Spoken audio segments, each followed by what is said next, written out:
So one click here, and you get the search result or the search criteria screen. On the search criteria screen, the first thing you see are 3 tabs across the top. I like to call those the primary tabs. They're always up there when you're in the search function. So you can jump from one tab to the next. You also see a second set of tabs right here. You have a search form and the search map. Over on the left, you have your current criteria, and as you enter criteria here, it's going to be showing it right here, and your additional fields. When you go to a field, they're all on a single line instead of having a field and then a box, and you have to hold down Control to pick multiple items. All you do is click on the drop down, and you just click them. I'm not holding any other key down, so you just click them and say, oh, I didn't want that one, so you click it again, and it unchecks it. You'll notice on the option screen, you have the description and you have the short code. You tab to get to the next field, and it goes to like your statuses. You open it up. We've selected those already for you. If that's what you want, great. Or you can uncheck them, or you can use right over here on the right is a little pink eraser. I can just erase those. I can go in here and erase those. And then I can start over for that field. So instead of having to uncheck or highlight and delete, I can just go in here and start over.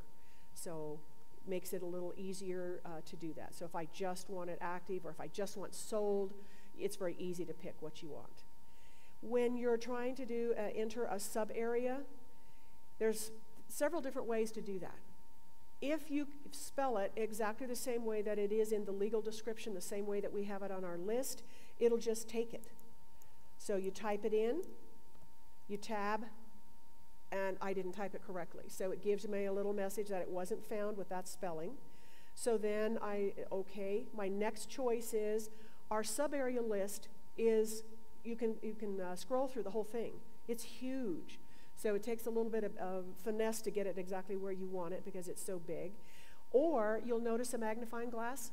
That is an indication that there's an advanced search screen that will easily help you find something. So you click on the magnifying glass. Now this is the same type of things that you'll see on search. You'll see the same kind of thing on the ad screen.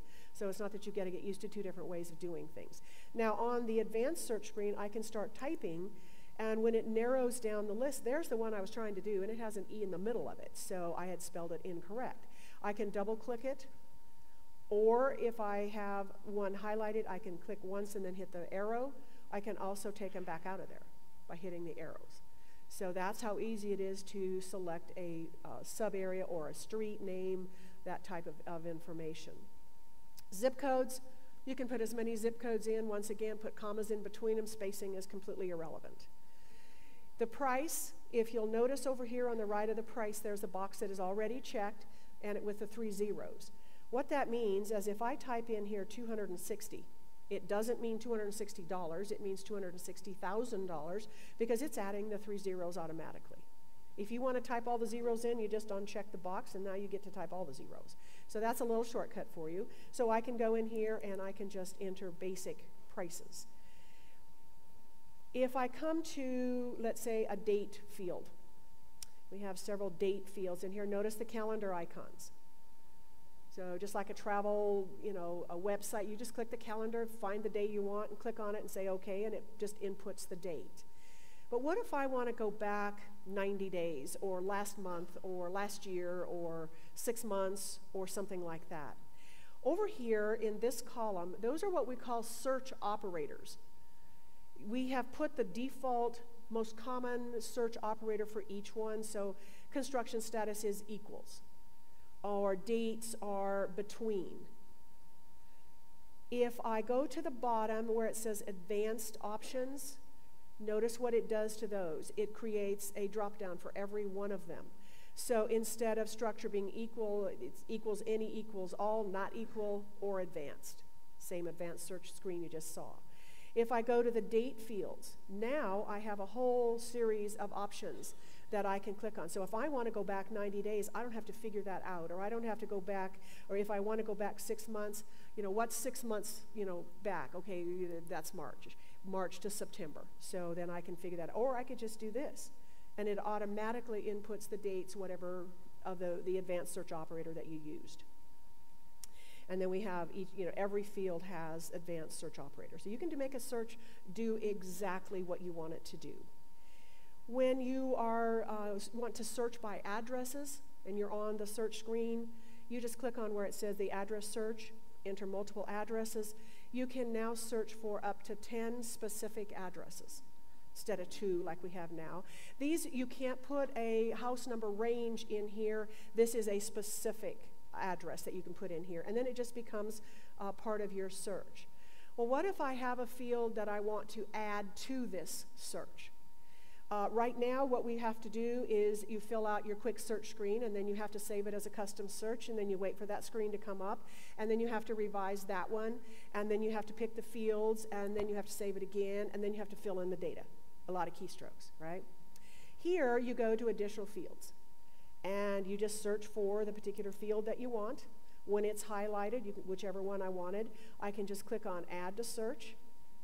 It appears right on the bottom of my search screen, and I can go right here and just start adding options.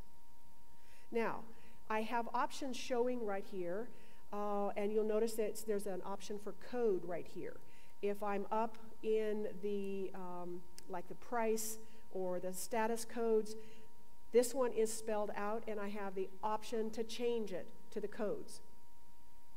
The status is actually the 3-letter code, and I want to change it to the description. I can do that. So what you see here is I want to change it to that. So I want to change it to the description. I click on description. If I want to change it to the code, I do that. So if you go down here and you want to change those to the code, you're looking at that saying, I'm not sure I could figure out what some of those are. So it's very easy. If you don't know what they are, you can just change them to the descriptions. So that's very easy. So adding a field to a search is extremely easy. When you want to search by the map, now Jay showed you how you could add multiple shapes. You go to the next tab over. You have search form, you have search map. So the map loads, it's the same mapping screen that we have now. And when it loads, it's zoomed out to our part of Colorado, basically. And you can, from there, will be able to zoom it in any variety of ways. A quick and easy way to zoom your map in is to click on the locator button at the top on the blue bar. And then you have the option to search for, it's the same thing we have now, either an address, a zip code, or a business point of interest. We already have those in our current system. What's new is you get to search by and locate an MLS number. So if you click on that, it says enter an MLS number. So you go in and you put in whatever MLS number, and then you just tell it to search. So you can do that with a specific address, zip code, or whatever. You can zoom it in. So it located that particular property just by putting in the MLS number. Now I want to close that little screen, and I don't want the blue one up here, so I can just minimize it to the corner. It's right here. I can just maximize it anytime I want to. And then I can just zoom the map in. I'm just rolling the wheel on the mouse. Move it, do whatever you want until you can get it exactly where you want it to be. So you can just zoom just like we do now. There's nothing real different about that. What is different is that on the bottom, the map pan becomes a little more important. That's the only way. It has to be on map pan in order for you to zoom or move the map. So I want to draw a circle, and I want to draw a circle around this property. So I start drawing, it tells me the radius, and I can go out a half a mile and stop. So I've drawn that shape. But notice the shapes are still here, but notice draw circle is still selected. So if I go over here, I'm going to draw another circle. So if I wanted to draw a different shape, I have to go in and select that shape, and then I can draw shapes until I want to change that. Now, if I want to move the map again, so I want to see how far up I went on that one, I have to go back to map pan to drop it down to see where, I drew that one. Then I go in and you can draw polygons. Now, polygons in the current system is a 10-sided polygon. You get to click 9 times and that's it. You can click 25 times here. You can just click all over the screen. You can make it do exactly what you want. Oh, left out a big hole in the middle there. So you can make it do what you want, and then you go close it, and you've got this really bizarre shape, but you can do that. 25 points. Draw shapes, draw you on the screen, whatever you want to do, because you can draw 25 points, 25, as Jay says, stakes in the sand. So I have one more shape that I can draw. So I come over here, select a shape, and I can draw it again. Now my shapes are grayed out. I can't draw anymore. So I can go back to my search form very easily by just clicking on the tab. And now I'm looking at this, and I can go in here and I can make any other changes that I want. When you look at this, you can just make changes. You just make selections there. And then say, okay, now what was that shape that I just drew? I want to make sure that it's in the right spot. I just go right back to the search map. To me, that's got to be the biggest wow there is that you can go back and see that map. Now, you can't adjust the individual shape by, tweaking it there, but what you can do is the little white X in the red circle, you just click on it and it will delete that shape. And now I have the shapes outlined here, or available again, and I can go ahead and I can draw whatever shape I want. So I could draw an actual little more logical shape and make it do what I want. So I have the ability. Now my shapes are grayed out again. If for whatever reason you want to figure out what shape is what, if you just click over here in the current criteria, it'll actually blank it so you can tell which one is which, if you ever need that. Okay, so now I go back to my search form, and if I have it the way I want it, then I need to figure out how many search results there are before I ever search. All I do is click on the count button. It goes out and takes into consideration the shapes I drew, the criteria that I put in, tells me that I'm finding 26. Now, if that was 542, that's probably way too many, so you want to go in here and change criteria or whatever and count it again. I can go down to the bottom and I can click on the action buttons, or I can just stay right up here on the tabs and just click on the next tab, which is the search results. Now, our search results screen is essentially the same. What it's missing are the options, the menu options, and the list of reports and so on at the top and bottom. So we don't have that, but we have some other, the inside basic of is similar to what we have. You can still click in the box to select a listing or uncheck it. You can still click on an MLS number to get the report on that property. You can still click on the address and it'll put that one on a map. So that's quick and easy.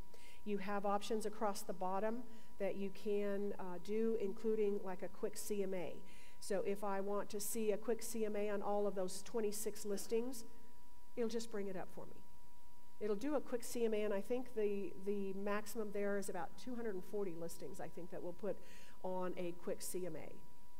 When you are on the search results screen, there's a couple things. There's one thing that's similar to what we have now, and that is the camera icon. Right now we have a camera icon at the top, but then we have numbers. So it's telling you what number, how many photos are on that listing, and you click on the number, it opens the photo screen. Well, if I clicked on the icon here, it would bring up the photo screen as well, just like it did. But if I mouse over it, it brings up the primary photo, just a small version of it. So I can just run down the list, and I can just be looking at all the primary photos. So if you're looking for a particular house, by sight, you can look at it that way. The next thing that we have that's new and different, I think Jay showed you as well, is that on clicking on any blank space, and this is a good one here, just click on it. And what it does is it opens the short report under it, so you get a little bit of information, and you can go in and say, oh, I like that one, and select it. Or you want to close it, you just click on a blank space again and close it. Well, when I'm looking at a list, maybe I'd like to see the address and I'd like to see the price right next to the address. So I just go over here and click on the price, hold the left mouse button down, and just drag it. It's just following me around. When I get it to where I want it to be, I just drop it, and the price is now right next to the address. And they're little ways apart. You got a lot of white space in there, so I can also adjust the size. You get your double line, double-headed arrow, and you just move it. Now I have them really close together, and I can see them real quickly which one, what address and what price. You also can sort the columns, and you do that by clicking on the column header, and it just sorted the streets in street name order, not street number order like it does now, but street name order. And if I click it again, it'll put it in reverse alpha order, and I have the W's at the top. So I can sort the different columns as well. What I want to do here is I want to look at the reports on the property. So staying at the top, I can just click on details. You can go down here and you can do any of these things down here, but you can also just go to details right here. So I could click on the first MLS number, or I could just go to details and it opens that particular screen.